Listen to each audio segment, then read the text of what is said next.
आजकल की दुनिया भी कमाल है साहब। कौन कब कहां से निकलकर इंटरनेट पर छा जाए कोई नहीं जानता। एक छोटे से शहर का लडिचका या लडिचकी एक रात में ही पूरे देश की धड्डेचकन बन जाता है। ऐसी ही एक कहानी है असम की अर्चिता फुकन की। लोग उन्हें प्यार से बेबी डॉल आर्ची बुलाते हैं। इंस्टाग्राम पर अपनी दुनिया बनाती है, अपनी तस्वीरें डालती हैं, वीडियो बनाती हैं। उनकी जिंदगी अपनी ही धुन में चल रही थी, फॉलोअर्स भी बारेच रहे थे, सब ठीक था। लेकिन फिर आया एक तूफान, एक वायरल ट्रेंड का तूफान, जिसने सब कुछ बदल कर रख दिया। आपने वो गाना तो सुना ही होगा, देम उन ग्रर। बस इसी गाने पर आर्ची ने एक रील बना डाली। जरा सी अदा, थोड़ी सी मस्ती और देखते ही देखते वीडियो आग की तरह फैल गया। हर किसी की जुबान पर, हर किसी के फोन पर बस आर्ची ही आर्ची थी। उनकी अदाओं ने लोगों का दिल जीत लिया। रातों रात उनके फॉलोअर्स की गिनती आसमान छूने लगी।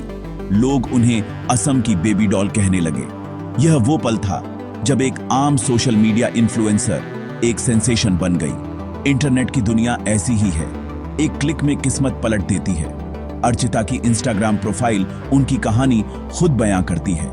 वहां आपको उनके अलग अलग रूप देखने को मिलेंगे। कभी वो ट्रेडिशनल ड्रेस में असम की खूबसूरती दिखाती हैं, तो कभी मॉडर्न और बोल्ड लुक्स में कहर ढाती हैं। उनके ट्रांजिशन रील्स यानी पलक झपकते ही कप डढ़े और लुक बदलने वाले वीडियो लोगों को खूब पसंद आते हैं। उनका हर अंदाज निराला है और यही बात उनके फॉलोअर्स को उनसे जोड़े रखती है। आज की तारीख में यानी 8 जुलाई 2025 को उनके 8 लाख से ज्यादा फॉलोअर्स हैं, जो उनकी हर पोस्ट का बेसब्री से इंतजार करते हैं। वायरल होना एक सिक्के के दो पहलुओं जैसा है। एक तरफ नाम है, शोहरत है, लोगों का प्यार है, तो दूसरी तरफ आपकी हर छोटी बड़ी बात पर हजारों नजरें होती हैं। अर्चिता के साथ भी कुछ ऐसा ही हुआ। उनकी डेम अनग्रर रील ने उन्हें स्टार तो बना दिया, लेकिन साथ ही उन्हें उस स्पॉटलाइट में लाकर खड्डा कर दिया जहां से उनकी जिंदगी का हर मुद्दा लोगों की चर्चा का विषय बनने वाला था। यह तो बस शुरुआत थी, कहानी का असली ट्विस्ट तो अभी बाकी था। एक ऐसी तस्वीर का ट्विस्ट जो इंटरनेट पर टहलका मचाने वाली थी। कहानी में ट्विस्ट तब आया जब अर्चिता फुकन की एक तस्वीर सामने आई। इस तस्वीर में वो अकेली नहीं थी, उनके साथ थी अमेरिकी एडल्ट फिल्मों की मशहूर स्टार कैंड्रा लस्ट। सोचिए, असम के एक कोने से निकली लड़की अमेरिका की एक जानी मानी हस्ती के साथ खड़ी है। यह तस्वीर जैसे ही इंटरनेट पर आई, भूचाल आ गया। लोगों की हैरानी का कोई ठिकाना नहीं रहा। हर कोई बस यही पूछ रहा था, यह कैसे हुआ, यह कब हुआ। वो तस्वीर मिनटों में वायरल हो गई और चर्चाओं का एक नया दौर शुरू हो गया, जो पहले से कहीं ज्यादा बढ़ा और सनसनीखेज था। इस तस्वीर के आते ही अफवाहों का बाजार गर्म हो गया। लोग तरह तरह की बातें बनाने लगे। सबसे बड़ी अफवाह यह उठी कि अर्चिता ने अमेरिकी एडल्ट इंडस्ट्री में कदम रख दिया है। इंटरनेट पर Archita Phukan video viral original जैसे कीवर्ड्स की बाढ़ आ गई। लोग सच झूठ जाने बिना बस अपनी अपनी कहानियां गढ़ने लगे। किसी ने कहा कि यह उनके करियर का नया मोड़ीड है, तो किसी ने इसे शोहरत पाने का शॉर्टकट बताया। कैंड्रा लस्ट के साथ एक फोटो ने अर्चिता की पहचान पर एक ऐसा सवालिया निशान लगा दिया, जिसका जवाब हर कोई अपने अपने तरीके से ढूंढ रहा था। इस पूरे हंगामे के बीच अर्चिता ने खुद भी उस मुलाकात का जिक्र किया। उन्होंने इंस्टाग्राम पर कैंड्रा के साथ अपनी भावनाएं साझा करते हुए लिखा, कैंड्रा से पहली बार मिलना सच में एक अविस्मरणीय अनुभव था। मैं उनके आत्मविश्वास, व्यावसायिकता और सफलता से प्रेरित महसूस कर रही हूं। वह बहुत अच्छी थी। उन्होंने मुझे प्रोत्साहित किया और कुछ ऐसी गहरी बातें साझा की जो बेहतर जीवन की मेरी यात्रा में मेरे साथ रहेंगी। यह पोस्ट किसी पहेली की तरह थी, जिसने लोगों के मन में और भी सवाल खड्डे कर दिए।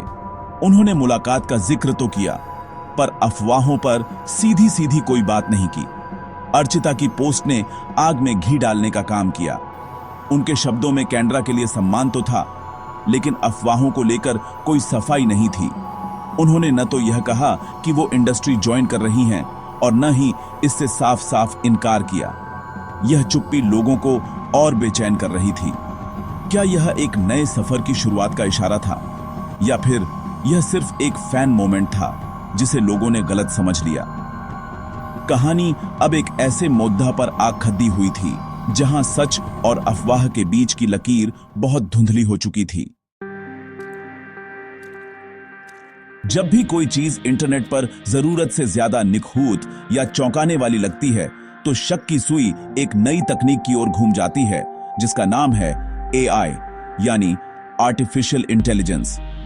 अर्चिता और केंड्रा की तस्वीर के साथ भी यही हुआ। कुछ लोगों ने तस्वीर को जूम करके देखना शुरू कर दिया। उसकी लाइटिंग, उसके एंगल, हर छोटी छोटी डिटेल पर बहस होने लगी।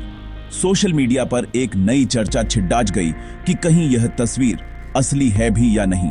क्या इसे एआई की मदद से बनाया गया है सिर्फ सनसनी फैलाने के लिए? इस बहस ने मामले को और भी उलझा दिया। एक तरफ वो लोग थे जो तस्वीर को 100% असली मानकर अर्चिता के करियर पर फैसले सुना रहे थे। दूसरी तरफ वो लोग थे जो इसे एआई का कमाल बताकर पूरी कहानी को ही झूठा साबित करने में लगे थे। यह डिजिटल युग की सबसे बड़ी सच्चाई है साहब। यहाँ क्या असली है और क्या नकली, ये पहचानना बहुत मुश्किल हो गया है। एक तस्वीर जिसे शायद कुछ ही सेकंड में बनाया जा सकता है, किसी की जिंदगी और इमेज पर गहरा असर डाल सकती है। अर्चिता की कहानी इसी डिजिटल मायाजाल का एक उदाहरण बन गई। इस पूरे शोर शराबे और अफवाहों के बीच अर्चिता ने अपनी चुप्पी तो ढी, लेकिन एक रहस्यमयी अंदाज में। उन्होंने एक नोट पोस्ट किया जिसमें लिखा था, मैं एक बात साफ कर दूं, मैंने किसी भी बात की पुष्टि नहीं की है और मैं यहां इसका खंडन करने के लिए भी नहीं हूं। कुछ कहानियां अध्यायों में सबसे अच्छी तरह बताई जाती हैं, कैप्शन में नहीं। उनके इस जवाब ने लोगों को और भी सोचने पर मजबूर कर दिया। उन्होंने न तो हां कहा न नहीं, उन्होंने बस इतना इशारा किया कि कहानी अभी बाकी है और वक्त आने पर सब पता चल जाएगा। अर्चिता का यह जवाब बहुत स्मार्ट था। उन्होंने अफवाहों को और हवा दिए बिना अपने फॉलोअर्स की दिलचस्पी बनाए रखी। यह आज के सोशल मीडिया स्टार्स का तरीका है। वे जानते हैं कि रहस्य लोगों को बांधे रखता है, लेकिन इस रहस्य ने समाज को दो हिस्सों में बांट दिया। कुछ लोग उनके इस बोल्ड अंदाज की तारीफ कर रहे थे तो कुछ लोग इसे गैर जिम्मेदाराना बता रहे थे। मामला अब सिर्फ एक तस्वीर या एक वीडियो का नहीं रह गया था। यह एक लेडी डीएचकी के फैसलों, समाज की सोच और इंटरनेट की ताकत का बन गया था। तो इस पूरी कहानी से हम क्या समझते हैं? एक लड़डेचिकी जो अपने सपनों को पंख देने के लिए सोशल मीडिया का इस्तेमाल करती है, अचानक इंटरनेट की सबसे बड़ी अदालत में खड्डी कर दी जाती है। यहां हर कोई जज है, हर कोई वकील है। बिना सोचे समझे, बिना पूरी बात जाने हम फैसले सुनाने लगते हैं। अर्चिता फुकन की कहानी हमें यही आईना दिखाती है। हमने उनकी रील को वायरल किया, हमने ही उनकी तस्वीर पर कहानियां बनाई और हम ही हैं जो अब उनकी जिंदगी के फैसले कर रहे हैं। क्या यह सही है? सोशल मीडिया एक बहुत बड़ी ताकत है। यह आपको रातों रात जमीन से आसमान पर पहुंचा सकता है, लेकिन उतना ही जल्दी नीचे भी गिरा सकता है। यह ताकत जितनी इन्फ्लुएंसर के हाथ में है, उतनी ही हम जैसे यूजर्स के हाथ में भी है। हम क्या देखते हैं, क्या शेयर करते हैं और किस बात पर यकीन करते हैं, इससे किसी की जिंदगी बन भी सकती है और बिगदाज भी सकती है। अर्चिता की कहानी में सच्चाई जो भी हो, चाहे वो तस्वीर असली हो या नकली, एक बात तो साफ है कि समाज ने बहुत जल्दी अपना फैसला सुना दिया। हमें यह समझना होगा कि स्क्रीन के पीछे भी एक जीता जागता इंसान है जिसकी अपनी भावनाएं हैं, अपनी निजी जिंदगी है। किसी के बारे में कुछ भी कहने या शेयर करने से पहले एक पल रुककर सोचना जरूरी है। क्या हम पूरी कहानी जानते हैं? क्या हमारे एक क्लिक से किसी को नुकसान पहुंच सकता है? अर्चिता ने जो किया वो उनका निजी फैसला है। एक समाज के तौर पर हमारा काम उंगली उठाना नहीं, बल्कि समझना और इंतजार करना होना चाहिए। किसी को सिर्फ इसलिए जज करना क्योंकि वो हमारी सोच के दायरे में फिट नहीं होता, कहां की समझदारी है। अंत में अर्चिता फुकन की कहानी सिर्फ एक वायरल इन्फ्लुएंसर की कहानी नहीं है। यह आज के डिजिटल समाज का प्रतिबिंब है। यह हमें सिखाती है कि शोहरत की अपनी कीमत होती है और सोशल मीडिया की दुनिया में हर कदम सोच समझकर उठाना पड़ता है। ये हमें एक यूजर के तौर पर हमारी जिम्मेदारी भी याद दिलाती है। अगली बार जब आपके सामने ऐसी कोई सनसनीखेज खबर आए तो शेयर करने से पहले एक बार जरूर सोचिएगा, क्योंकि आपकी एक उंगली किसी की पूरी कहानी बदल सकती है।